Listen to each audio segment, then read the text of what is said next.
us. When we see you before us and we see you as clear and we see you as you truly are, we don't discount persons.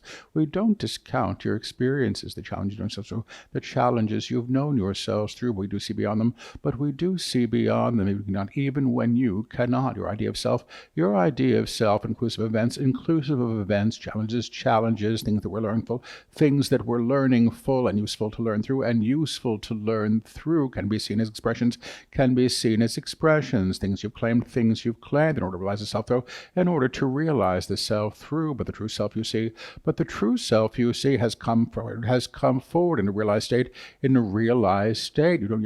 don't yet understand that there is an aspect of each of you, that really does know who she is, that really does know who she is, what he is, and how she serves is this aspect.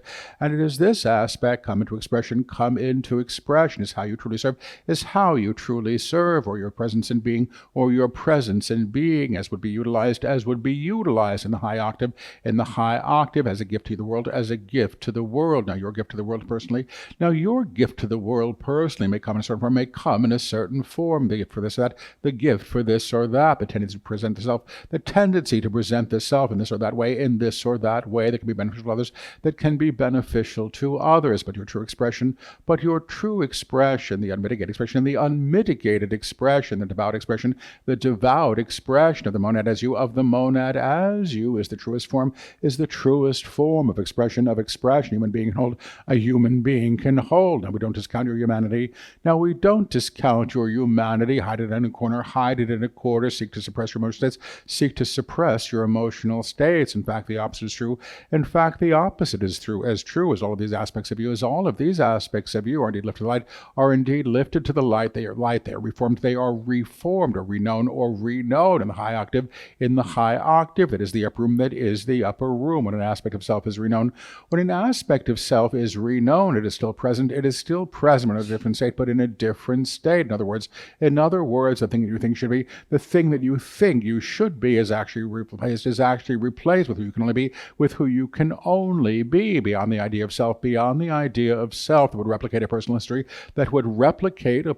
history, based in prior accord, what you were challenged by, what ordeals you opportunized in order to learn. Now, when you understand that there is this aspect of you, that knows who she is, you understand this aspect of you, you will understand that it is this aspect of you that he knows who others are, that indeed knows who others are. To know another, and to know another is indeed to realize them, is to realize them. So much can happen in the lower field, but not enough, we would suggest, to really transcend reality, Now, transcendence is not escapism. Transcendence is not escapism, and some of you wish to escape, and some of you wish to escape. Let me escape to the upper room. Let me escape to the upper room where my needs are met, I don't have a painful child. A difficult marriage, a hard occupation. Let me know myself in the upper room. In the upper room, you still have the difficult child. The occupation, how you may relate to these things. Although how you may relate to these things may be vastly different. In fact, they may well change. And in fact, they may well change once the amplitude that you hold can no longer be in resonance with the level of difficulty created the prior relationship that you've created the prior relationships through. My mother said I would amount to so much. I married that awful man. I've been in that awful job for 40 years. I've been in that awful job for 40 years. My mother was right. When you realize who you are, is not what your mother said, not what your culture says, not what your culture says, not what the law says, not what the Bible says, or any Bible you would find, in any religion. You come to an agreement, which means in accord with your true nature, Now, to understand what true nature is, you must release the ideas of what you think it should be, what you think it should be. My soul, perhaps, in all of its history, and its karmic ties, and all the challenging lessons I call to myself, again and again and again, into infinity, because I expect them to be there. Now, the rules of karma are very simple. You have an experience, you learn learn through the experience. You learn through the experience. If you choose not to learn through the experience, you get to repeat it. You get to repeat it until you learn it. Until you learn it. It's really cause and effect. It's really cause and effect, not punishment, not punishment. It's simply a way to learn. It's simply a way to learn. When you begin to understand that the aspect we call the true self, that the aspect of you that we call the true self is actually without the idea of sin, is actually without the idea of sin, because sin is an idea, and very little more, does not operate in separation and does not operate in separation, because it has never known separation. You'll realize that this aspect of you will realize that this aspect of you is indeed the Redeemer, is indeed the Redeemer, or the reconciler, or the reconciler between the heavens and the earth, between the heavens and the earth, the manifest divine, come as and through you, that seeks to know itself through experience, that seeks to know itself through your experience, or you experience yourself, or you experience yourself through its presence, which is somewhat different, but not very much so, to truly realize, to truly know who you are, or to truly know who you are, is simply to release an idea of self, is simply to release an idea of self that has never been true, I am what happened to me, I am what happened to me, I am what I think I am what I think I am what I'm supposed to be, I am what I am supposed to be. If you understand all those ideas, if you understand that all of those ideas are based on a premise, that have never been true, that has never been true, you can begin to understand the truth of the teaching. You can begin to understand the truth of the truth of this teaching. You never what happened to you. You have never been what happened to you. You're never what people say you are. You are never what other people say you are. You're never what you are supposed to be. You are never what you are supposed to be, because those are simply ideas. Now the divine self, or the I am self. Now the divine self, or the I am self, simply is. It is enacted, and it is enacted to your good through its presence and being, You are not leaving the idea. You are not leaving the idea of separation, as much as including separation,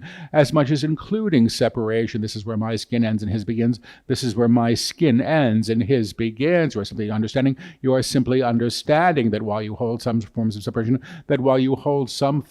separation, this is my apartment, this is my apartment, this is my neighbor beside me, this is my neighbors beside me. You understand yourselves as being included in a great whole, a great vibrational whole, where you understand that all things made in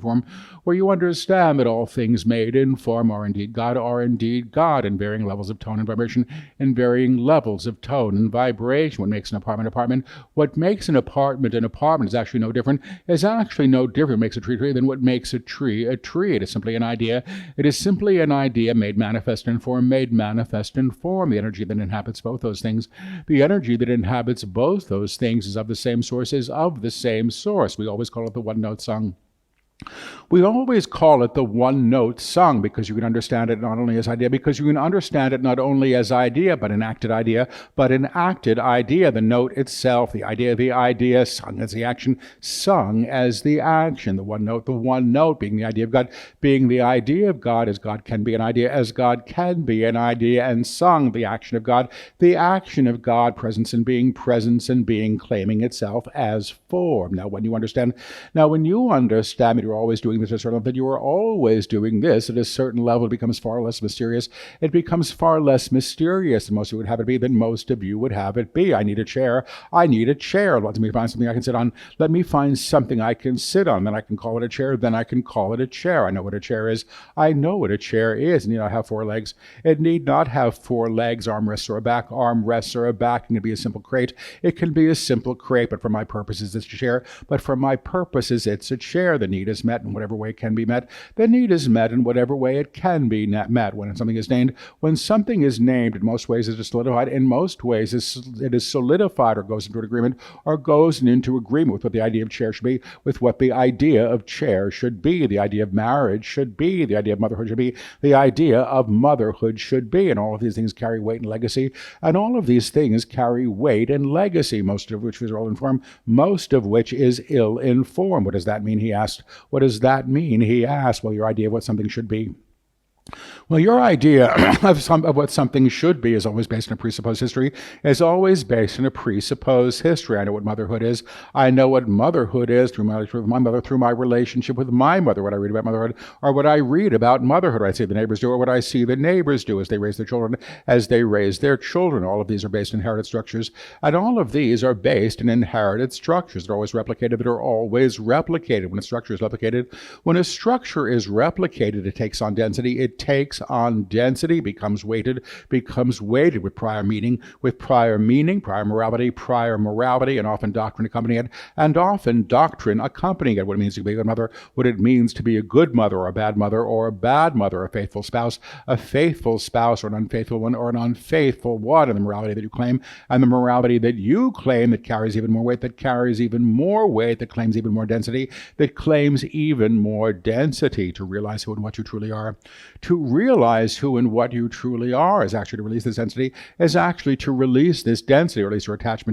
or at least your attachment to it, so a thing can be what it is, Now, when a thing is truly what it is actually restored. It is actually restored to its true vibration, which is looking at the thing, or perceiving the thing, without all the inherited meanings, that you have attached to them, those things that give it weight, and density, and moral caliber. This is a good thing or a bad thing. This is a good thing or a bad thing, a high event or a low event,